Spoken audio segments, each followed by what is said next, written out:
E olha só a nossa segunda notícia, né? A adoção recorde de bioinsumos no campo. Eu acabei de mostrar para vocês ali a quantidade de produtos que vem crescendo a cada ano e, consequentemente, essas tecnologias disponíveis para o produtor, ele também fica muito mais aberto a utilizar essas tecnologias e assim a gente consegue ter um crescimento significativo da utilização de produtos biológicos na nossa agricultura. Notícias fantásticas, né? Onde o crescimento do uso de biológico foi de 13% na safra 24-25, né? E isso tem tornado o Brasil uma referência global. Cada vez mais o nosso país tem se tornado uma referência.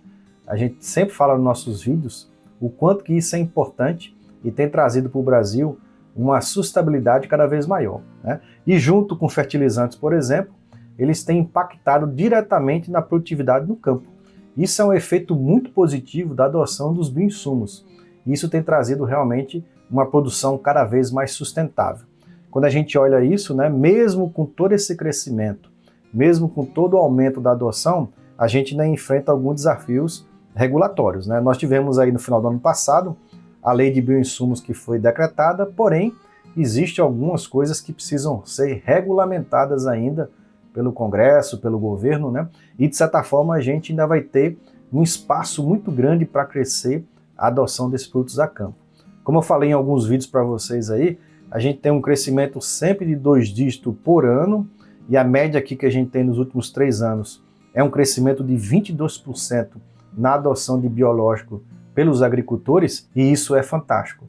Isso mostra cada vez mais o quanto que a nossa agricultura é sustentável e vem adotando tecnologias revolucionárias para produzir cada vez melhor, com mais qualidade e com mais produtividade.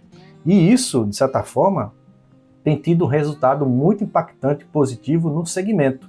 Cada vez mais a gente vê crescimento de empresas de biológicos, muito mais tecnologias disponíveis, né? Pois o faturamento vem respondendo de forma positiva. A gente já tem um mercado aí estimado aí em torno de 4,5 bilhões de reais por ano, né, mostrando que realmente essa indústria vem crescendo, né? Se a gente pegar, por exemplo, há 4 anos atrás, né, 5 anos atrás, a gente tinha basicamente 675 milhões de faturamento e a gente já tem um crescimento aí significativo e as projeções falam aí em dobrar esse faturamento até 2030, chegando a cerca de 9 bilhões de reais. Então realmente é um mercado pujante e isso estimula para que as empresas continuem investindo, trazendo novas tecnologias para o produtor, né? E quando a gente olha esses fatos e dados que são importantes, a adoção, né, a taxa média de adoção dos principais segmentos, ele cresce em todos os segmentos. Olha só, os biofungicidas saiu de 11% para 13% de adoção pelos produtores. Veja o quanto que a gente tem ainda para crescer.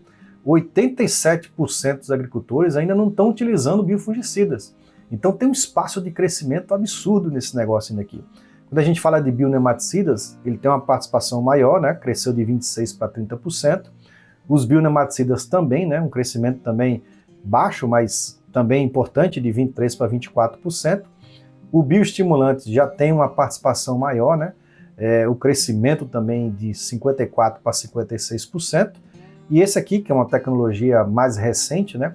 E também tem um crescimento, né, de 4% para 5%, mas são muito importantes e eu tenho certeza que isso aqui vai crescer muito nos próximos anos, que são os solubilizadores de nutrientes, que são produtos que são aplicados no solo para disponibilizar nutrientes para as plantas. Então assim, nós temos em todos os principais segmentos aqui dos biológicos, crescimento constante e com isso cada vez mais a nossa agricultura tende a se fortalecer muito, né?